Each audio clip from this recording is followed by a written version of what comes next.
Assalamualaikum warahmatullahi wabarakatuh. Selamat pagi, selamat siang, dan selamat sore anak-anakku. Perkenalkan, nama saya Ibu Feni Bintarawati ya. Saya di sini diberi amanah untuk mengampu mata kuliah Pendidikan Pancasila dan Kewarganegaraan ya. Yang mana di satu semester ke depan ini ya, ini kita pertama kali tatap muka dengan kondisi di tengah pandemi yang seperti ini, yang mengharuskan kita untuk beradaptasi dengan namanya kuliah online. Tapi kita selalu berusaha untuk memberikan yang terbaik untuk kalian ya. Salah satunya Ibu berusaha membuat video ini. Kenapa? Karena tidak semua bisa langsung mengikuti video conference atau kita pembelajaran langsung secara online. Kendala sinyal itu akan selalu ada ya. Jadi jadi saya tujuannya adalah untuk ini. Rumah saya di Karangawen, mungkin ada beberapa nanti kalian yang rumahnya juga di sekitar saya, nanti bisa sharing, bisa saling tukar informasi ya. Nah, setelah saya sharing video ini, saya ingin pada saat kita jam pelajaran nanti untuk pertemuan pertama kita manfaatkan video conference ya.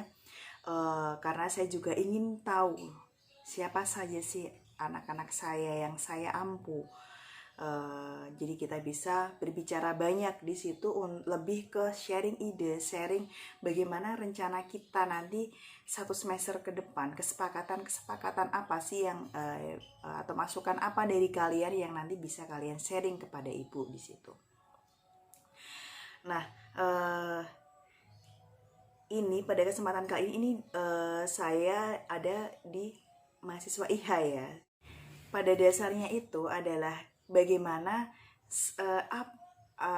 dan apa yang akan saya sampaikan itu nantinya akan sampai kepada kalian.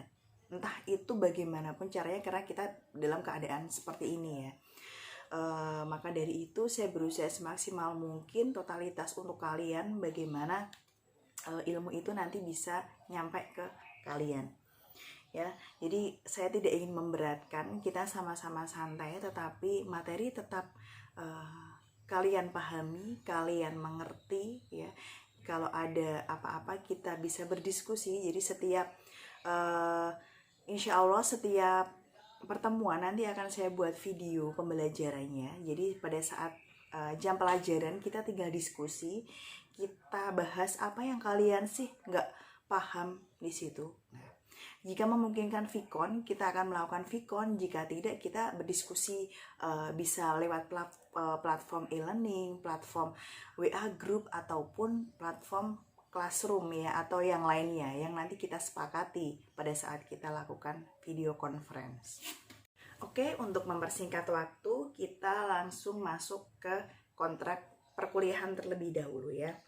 Sebelum kita masuk ke visi dan misi, dan nanti pada saat jam pelajaran kita saling berkenalan ya. Nah, bisa dilihat pada PowerPoint yang sudah saya share kepada kalian ya, tentang kontrak perkuliahan Pendidikan Pancasila dan Kewarganegaraan. Yang pertama, mengapa perlu adanya mata kuliah Pendidikan Pancasila dan Kewarganegaraan?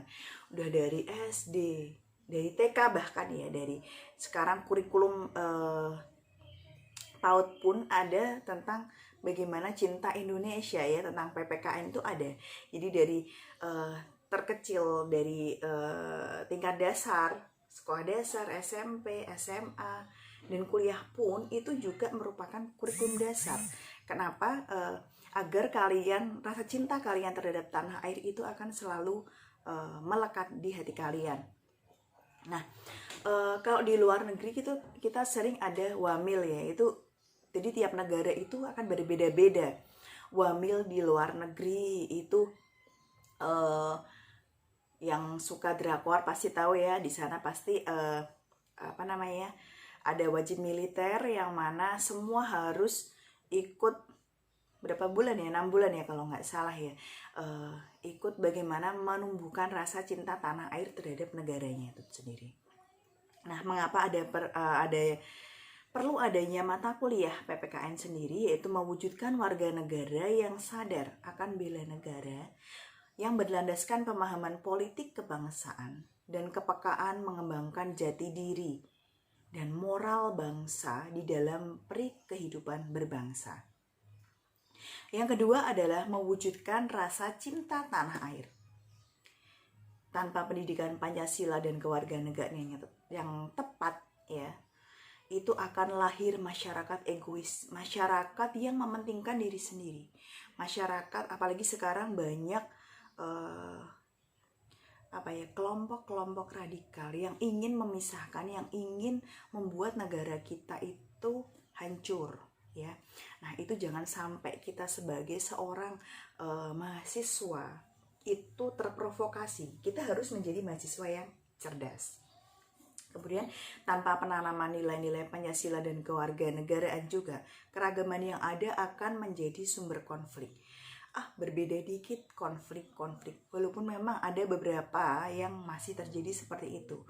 Itu mungkin dulunya nggak paham apa itu keragaman, apa itu belajar Pancasila dan kewarganegaraan. Kemudian capaian pembelajarannya, ya, capaian pembelajaran dalam mata kuliah ini yaitu mahasiswa mampu berperan sebagai warga negara yang bangga dan cinta Pancasila serta tanah air, memiliki nasionalisme serta rasa tanggung jawab kepada bangsa dan negara. Enggak kita cuek, ya. Kebanyakan anak-anak zaman sekarang, ya bukan kalian, ya, banyak yang cuek terhadap bangsa dan negara. Kemajuan bangsa itu seperti apa itu enggak peduli, dia memedulikan diri sendiri. Nah, ini mungkin kurangnya nilai-nilai dari penerapan Pancasila di dalam kehidupan sehari-hari. Nah, materinya apa aja yang akan kita pelajari satu semester ke depan? Yang pertama ada hakikat pendidikan Pancasila dan kewarganegaraan di dalam pengembangan kemampuan profesional. Yang kedua ada Pancasila sebagai sistem etika dan dasar pengembangan ilmu. Pancasila dalam arus sejarah bangsa Indonesia, Pancasila sebagai dasar negara, ideologi, dan sistem filsafat. Kemudian identitas dan integrasi nasional, nilai dan norma konstitusional Undang-Undang Dasar 45. Lalu ada demokrasi yang bersumber dari Pancasila, hak dan kewajiban negara dan warga negara. Tentang masyarakat madani juga akan kita bahas. Lalu tentang penegakan hukum yang berkeadilan. Karena kita di negara hukum berdasarkan Pancasila, jadi kita harus tahu penegakan hukum yang berkeadilan itu seperti apa. Lalu ada ketahanan nasional dan bela negara. Lalu ada tentang sedikit tambahan tentang otonomi daerah dan good governance, ya. Bagaimana menjadi good governance. Kemudian tentang wawasan Nusantara. Untuk referensi, ya, bisa sambil dilihat di slide PowerPoint-nya yang saya share. Saya pakai bukunya, buku ajar dari Kemenristek Dikti, ya, buku ajar Pancasila dan buku ajar kewarganegaraan. Kemudian ada bukunya Syahrial Syarbani dari Pendidikan Kewarganegaraan. Kemudian ada bukunya Wirman Burhan, Mardenis, Asep Sahid Gatara tentang pendidikan kewarganegaraan dan Pancasila. Lalu kita masuk ke penugasan, ya. Untuk penugasan itu akan ada tugas, ya, tugas terstruktur. Di sini pada pertemuan kelima ini saya ingin kalian nanti sebagai agent of change, ya, sebagai penggerak generasi-generasi muda yang sadar akan Pancasila dan tentang kewarganegaraan. Saya ingin kalian nanti membuat flyer yang berisi ajakan kepada masyarakat untuk mencintai Pancasila, ya. Desain bebas, diberi nama kelas, prodi, dan instansi. Nah, batas pengumpulannya nanti pada pertemuan ke-6, ya, pertemuan ke-6, ya. Dikerjakan secara individu, nanti pengiriman bisa melalui WA group. Nanti kita akan ada grup WA untuk kelas kita masing-masing, ya. Kemudian pada pertemuan 10 itu juga sama, membuat flyer yang berisikan ajakan untuk menjadi warga negara yang baik. Bagaimana sih menjadi good citizen yang nanti kalian bisa menginspirasi kepada masyarakat dan bisa di-share ke masyarakat untuk agar masyarakat sadar akan Pancasila dan bagaimana menjadi seorang warga negara yang baik. Sama, desain bebas ya, jadi sesuai kreativitas kalian. Jadi saya ingin memberi tugas yang tidak memberatkan tapi itu tetap bermanfaat untuk masyarakat. Seperti itu. Kemudian untuk tugas mandiri ya. Tugas mandiri ini nanti batas akhir pengumpulannya ada di pertemuan ke-16 ya, yaitu mencari contoh kasus terbaru tentang kasus yang terkait dengan Pancasila ataupun tentang kewarganegaraan yang terjadi di Indonesia. Apa penilaiannya nanti? Itu kebaruan masalah tersebut, kedalaman analisis dan ketepatan kesimpulan serta ketepatan pengumpulan naskah makalah gitu. Kemudian aspek dan bobot penilaian ya, bisa dilihat di slide. Untuk tugas mandiri itu ada, dan terstruktur tadi itu ada 20% ya. Ujian tengah semester ada 25%, UAS ada 30%, keaktifan ada 10% ya. Keaktifan itu apa, Bu?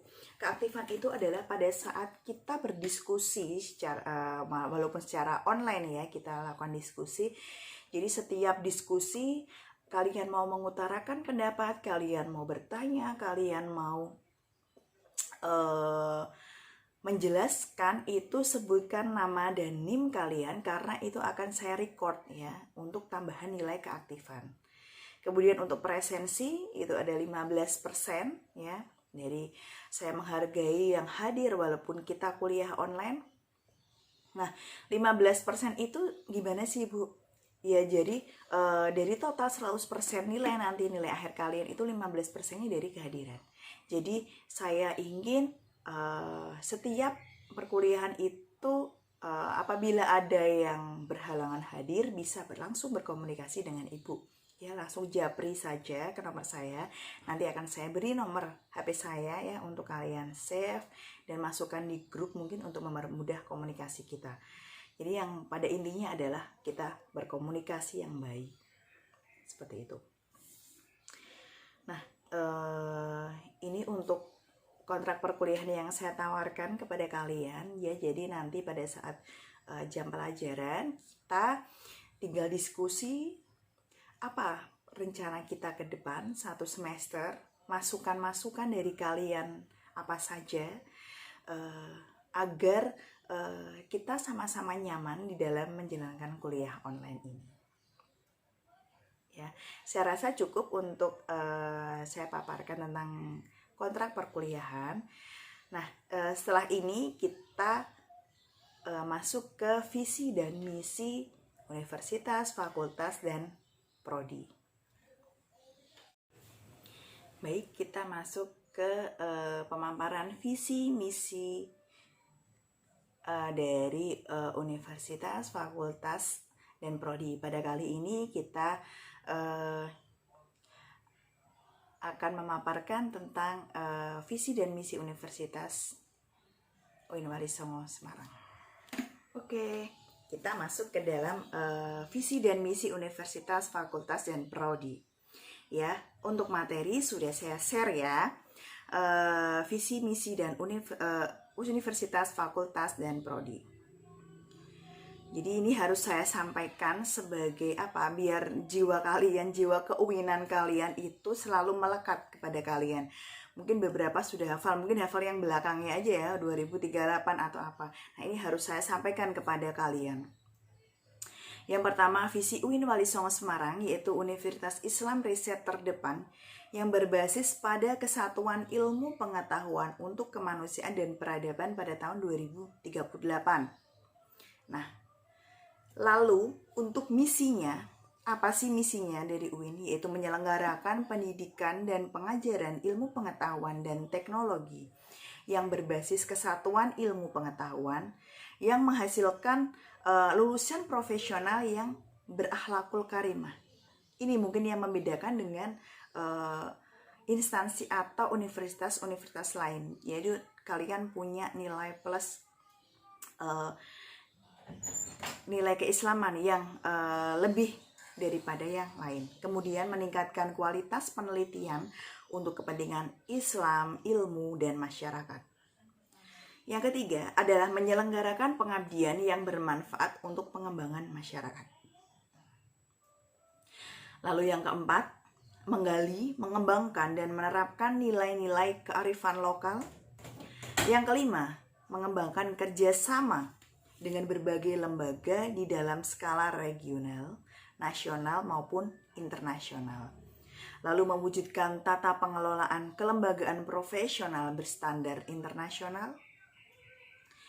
Nah, tujuannya apa? Dari UIN Wali Songo sendiri melahirkan lulusan yang memiliki kapasitas akademik, profesional, dan berakhlakul karimah yang mampu menerapkan dan mengembangkan kesatuan ilmu pengetahuan. Yang kedua adalah menghasilkan karya penelitian yang bermanfaat untuk kepentingan Islam, ilmu, dan masyarakat. Yang ketiga, menghasilkan karya pengabdian yang bermanfaat untuk pengembangan masyarakat. Ya, sambil dilihat slide-nya boleh. Yang keempat, mewujudkan internalisasi nilai-nilai kearifan lokal dalam tridharma perguruan tinggi. Kemudian yang kelima, memperoleh hasil yang positif dan produktif dari kerjasama dengan berbagai lembaga dalam skala regional, nasional, dan internasional. Yang keenam adalah lahirnya tata kelola perguruan tinggi yang profesional berstandar internasional. Lalu kita bicara tentang visi, misi, dan tujuan dari Fakultas Syariah dan Hukum ya. Fakultas Syariah kita tercinta ini, alma mater kita tercinta ini, visinya apa? Yaitu Fakultas Syariah dan Hukum terdepan berbasis pada kesatuan ilmu pengetahuan untuk kemanusiaan dan peradaban pada tahun 2038. Misinya adalah menyelenggarakan pendidikan dan pengajaran dalam bidang ilmu syariah dan hukum yang berbasis riset dan Unity of Sciences untuk melahirkan lulusan dan praktisi dalam bidang ilmu-ilmu syariah dan hukum yang berakhlakul karimah. Ya, mengembangkan riset di bidang ilmu syariah dan hukum yang berbasis Unity of Sciences. Yang ketiga, menyelenggarakan pengabdian masyarakat di bidang ilmu syariah dan hukum untuk community development yang berbasis riset. Yang keempat, mengembangkan kerjasama dengan berbagai lembaga di bidang ilmu syariah dan hukum dalam skala regional, nasional, dan internasional.